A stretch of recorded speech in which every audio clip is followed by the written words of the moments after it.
आप सभी का मैं प्रज्ञान सर यूनिक प्रज्ञान यूट्यूब परिवार में स्वागत करता हूं। साथियों, हम लोग हिंदी साहित्य के इतिहास अध्ययन श्रृंखला में आज तीसरा वीडियो करने वाले हैं। तो पिछले दो वीडियो में हम लोगों ने हिंदी साहित्य इतिहास लेखन को, लेखन परंपरा, लेखन पद्धति और साहित्य इतिहास को पढ़ा और हिंदी साहित्य के प्रमुख इतिहास ग्रंथों में हम लोगों ने कल की पाठचर्या में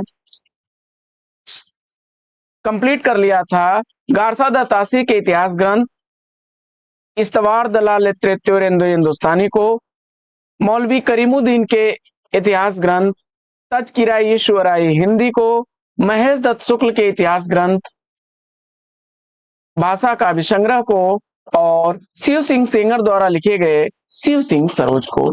यहां तक की पाठचर्या हम लोगों ने कल के वीडियो में कर ली थी और इसी क्रम में आज हम लोग पाठचर्या में करेंगे बड़े ही महत्वपूर्ण तथ्यों पर चर्चा। जैसे कि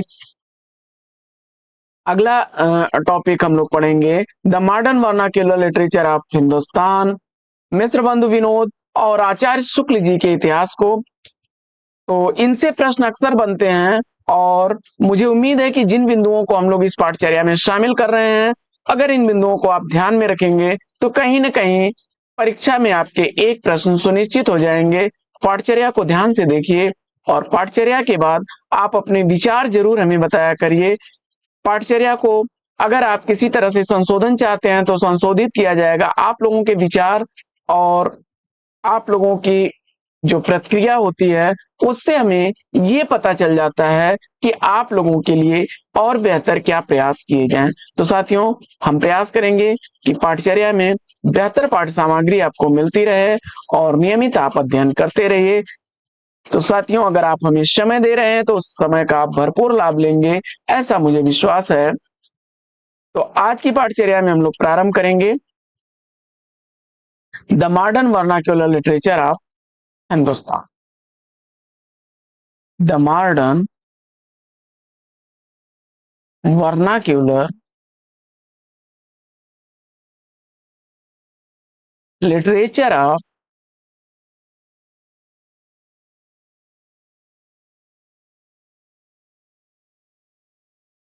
साथियों, यह इतिहास ग्रंथ काफी इंपॉर्टेंट है क्योंकि इस इतिहास ग्रंथ के लेखक जो हैं वो ग्रियर्सन हैं।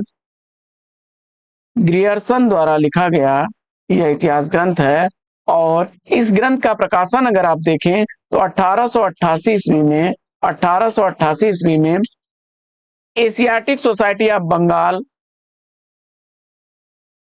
Asiatic Society, Asiatic Society of Bengal ने प्रकाशित किया था। और इस इतिहास ग्रंथ का अनुवाद जो है किया था डॉक्टर किशोरीलाल गोस्वामी, किशोरीलाल गुप्त ने, किशोरीलाल गुप्त ने, किशोरीलाल गुप्त जी ने 1957 ईस्वी में इसका प्रकाशन कराया था हिंदी साहित्य का प्रथम इतिहास शीर्षक से। अक्सर प्रश्न पूछ लिया जाता है आपसे, हिंदी साहित्य का प्रथम इतिहास,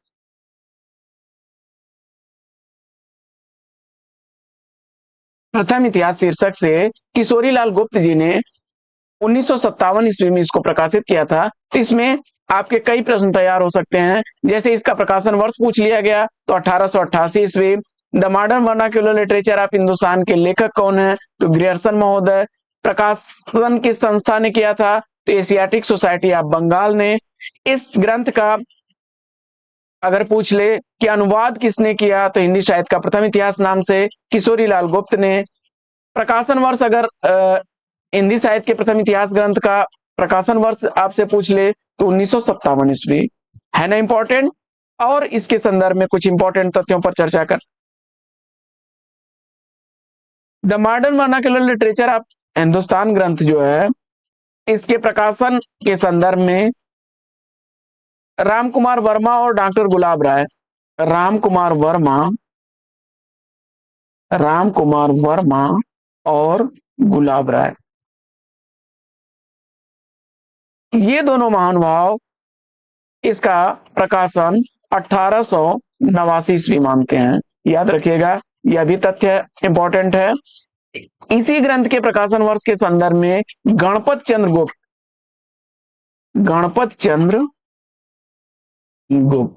गणपत चंद्र गुप्त इसको 1888 ईस्वी का मानते हैं। इस ग्रंथ में कुल 952 कवियों का उल्लेख है। इस ग्रंथ में 952 कवियों का उल्लेख किया गया है। और आप देख सकते हैं कि यह पहला ग्रंथ ऐसा है जिसमें काल विभाजन, इस ग्रंथ में काल विभाजन, लेखकों का कालक्रम से वर्गीकरण, लेखकों का कालक्रम से वर्गीकरण,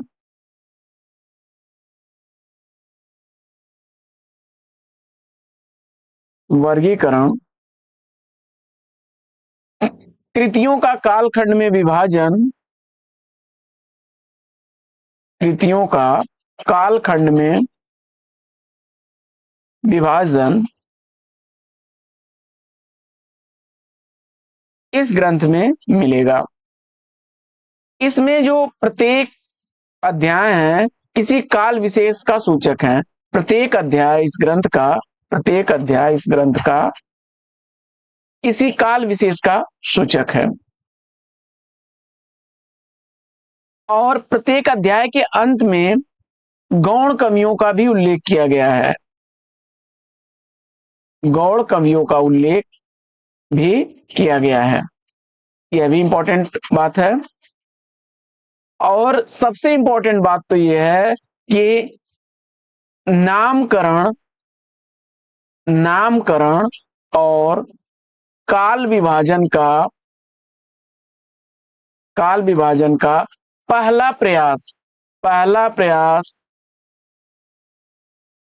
पहला प्रयास किसने किया? ग्रियर्सन ने किया था। तो इसका भी श्रेय ग्रियर्सन को जाता है। नामकरण का और काल विभाजन का पहला प्रयास ग्रियर्सन ने किया था। जॉर्ज अब्राहम ग्रियर्सन इनका पूरा नाम था। जॉर्ज अब्राहम ग्रियर्सन महोदय ने जो है रीतिकाल को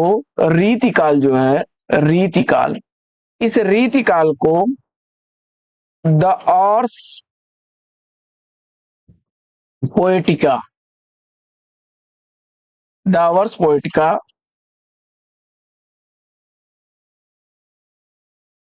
के अंतर्गत रखा है।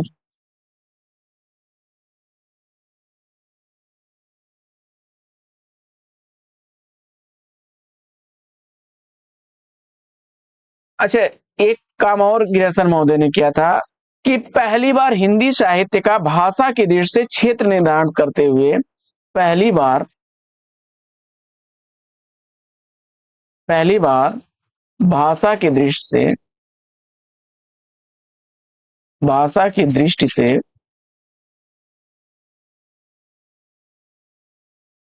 क्षेत्र निर्धारण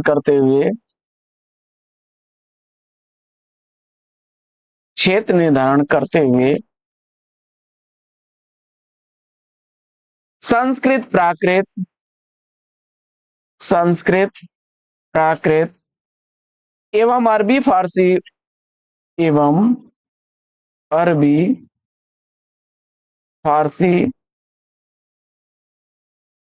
मिश्रित उर्दू को अलग किया था। आप चाहें तो इस बात को इस तरह से याद रख सकते हैं। इसमें प्रकाशन वर्ष इसका 1888, इसके बाद एशियाटिक सोसाइटी ऑफ बंगाल द्वारा जो है प्रकाशित हुआ था। ग्रियर्सन ने पहली बार नामकरण की बात की। किसकी बात कर रहे हैं? वे नामकरण की बात कर रहे हैं। काल विभाजन कर रहे हैं। और काल विभाजन के साथ साथ प्रत्येक अध्याय को विशेष काल का सूचक वो दिखाते हैं। और उसके अंत में कुछ गौण कवि जो बचते हैं उनका भी वर्णन करते हुए नजर आते हैं। इस इतिहास ग्रंथ में उन्होंने क्या किया कि जो हिंदी, संस्कृत, प्राकृत के कवि थे और अरबी, फारसी, मिश्रित कुछ उर्दू के कवि थे, उनको अलग करने का काम किया। तो ये ग्रियर्सन महोदय के the modern vernacular literature of Hindustan के संदर्भ में था। और किशोरीलाल गुप्त जी ने किशोरीलाल गुप्त जी ने किशोरीलाल गुप्त जी ने इसे हिंदी साहित्य का प्रथम इतिहास शीर्षक से 1957 ईस्वी में अनुवादित करके प्रकाशित कराया था। आगे बढ़ते हैं साथियों पाठचर्या में हम लोग, और ग्रियर्सन द्वारा काल विभाजन देख लेते हैं। जॉर्ज ग्रियर्सन द्वारा काल विभाजन।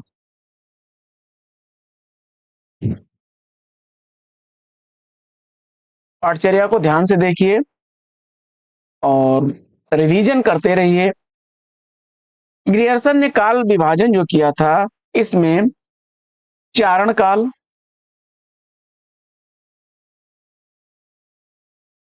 चारण काल का समय काल 700 से 1300 ईस्वी तक माना है, चारण काल का समय काल। इसके बाद 15वीं सदी का 15वीं सदी का धार्मिक पुनर्जागरण, धार्मिक पुनर्जागरण। फिर तीसरा है मलिक मोहम्मद जैशी की कविता, मलिक मोहम्मद जैसी की कविता। मलिक मोहम्मद जैशी की कविता के बाद ब्रज भाषा का कृष्ण संप्रदाय, ब्रज भाषा का ब्रज भाषा का कृष्ण संप्रदाय।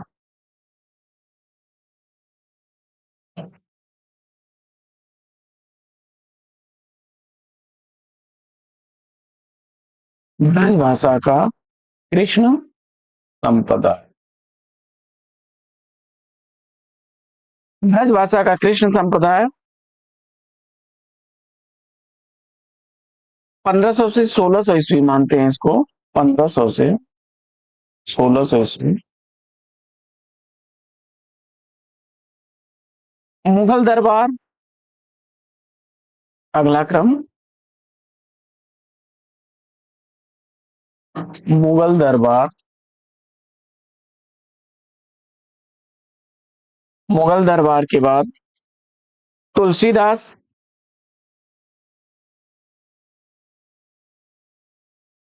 इसके बाद रीति काव्य,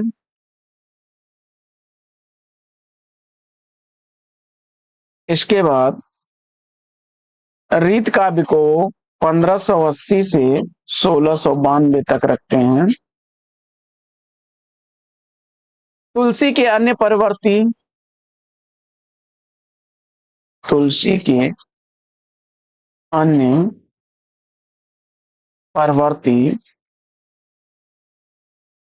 1600 से लेकर के 1700 तक।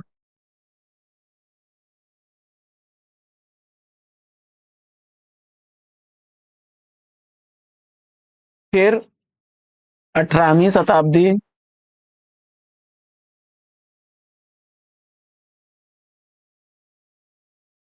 18वीं शताब्दी कंपनी के शासन में हिंदुस्तान, कंपनी के शासन में हिंदुस्तान।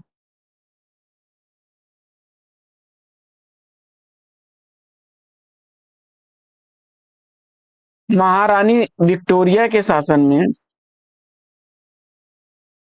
महारानी विक्टोरिया के शासन में, विक्टोरिया के शासन में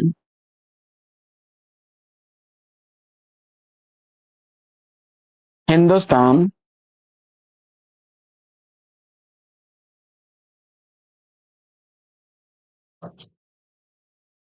1857 से 1887 तक। और फिर विविध, यानी चारण काल, 15वीं शताब्दी का पुनर्जागरण, चारण काल, फिर 15वीं शताब्दी का धार्मिक पुनर्जागरण, मलिक मोहम्मद जैशी की कविता, ब्रजभाषा का कृष्ण संप्रदाय, और मुगल दरबार, फिर तुलसीदास, रीति काव्य, तुलसी के अन्य प्रवर्ती, 18वीं शताब्दी, और फिर कंपनी के शासन में हिंदुस्तान, ये 1800 से लेकर के 1857 तक। इसके बाद महारानी विक्टोरिया के शासन में हिंदुस्तान, और इसके बाद विविध। ये काल विभाजन किया द मॉडर्न वर्नाक्युलर लिटरेचर ग्रंथ में ग्रियर्सन महोदय ने। साथियों, अब आगे बढ़ते हैं और अगले ग्रंथ को हम लोग लेते हैं। अगला ग्रंथ आपका है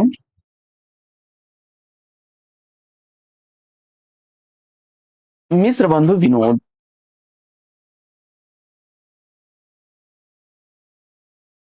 मिश्र बंधु विनोद, मिश्र बंधु विनोद, मिश्र बंधु विनोद जो ग्रंथ है, इसके लेखक मिश्र बंधु हैं। मिश्र बंधु तीन भाई थे, श्याम बिहारी मिश्र, श्याम बिहारी मिश्र,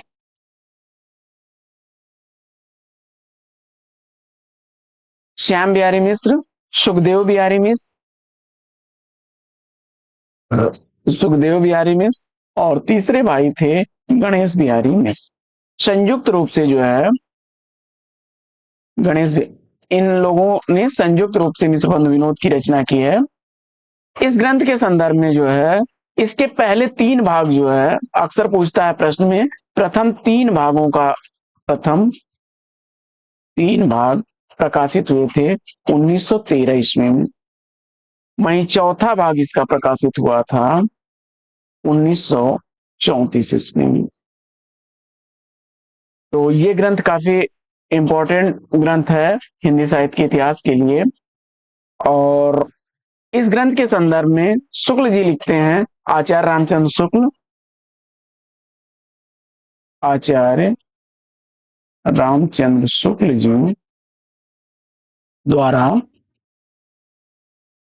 कवियों का परिचयात्मक विवरण, कवियों का परिचयात्मक विवरण,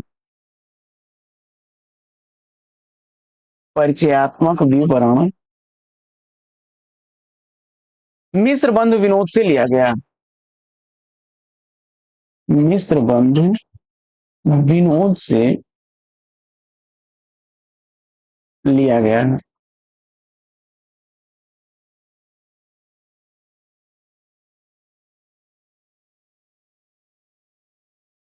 इसे हिंदी साहित्य का इतिहास तथा कवि कीर्तन भी कहा गया है। इस ग्रंथ को, इस ग्रंथ के संदर्भ में कुछ तथ्यों को देख रहे हैं हम लोग।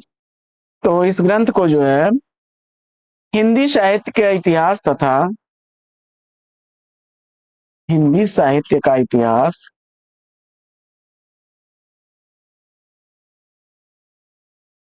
तथा कवि कीर्तन भी कहा गया है।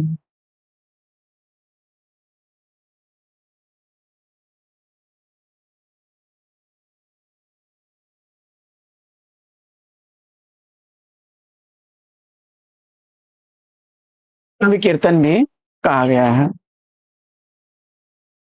अगली पॉइंट इस इतिहास ग्रंथ के संदर्भ में हम लोग लेते हैं। तो साहित्य के विविधांगों का उल्लेख, साहित्य के विविधांगों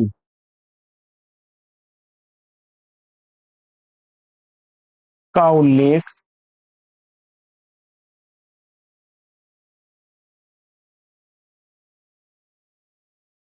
एवं साहित्य मूल्यांकन।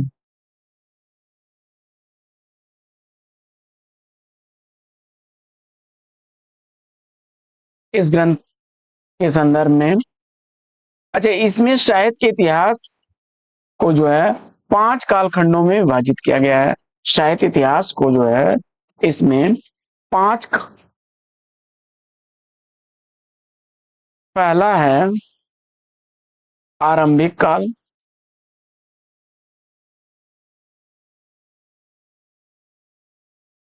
पहला है आरंभिक काल, दूसरा है माध्यमिक काल,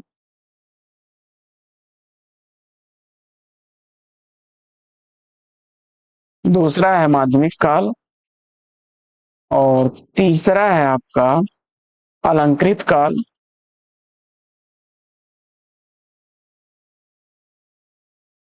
चौथा है आपका अज्ञात काल, वहीं पांचवा इसका परिवर्तन काल।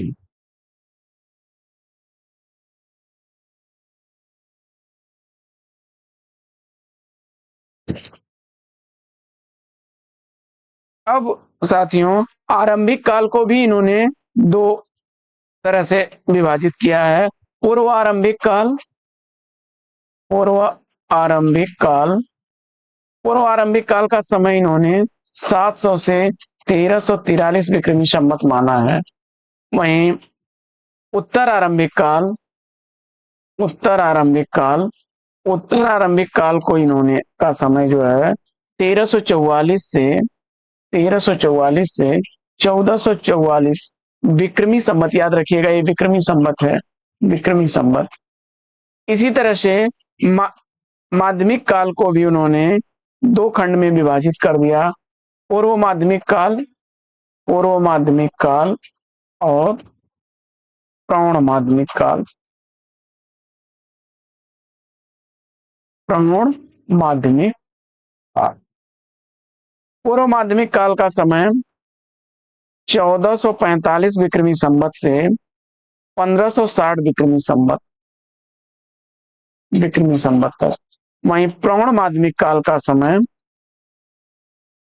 1561 से 1680।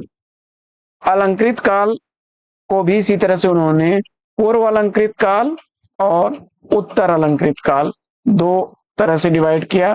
पूर्व अलंकृत काल का समय काल उन्होंने 1681 से 1790 विक्रमी संवत माना।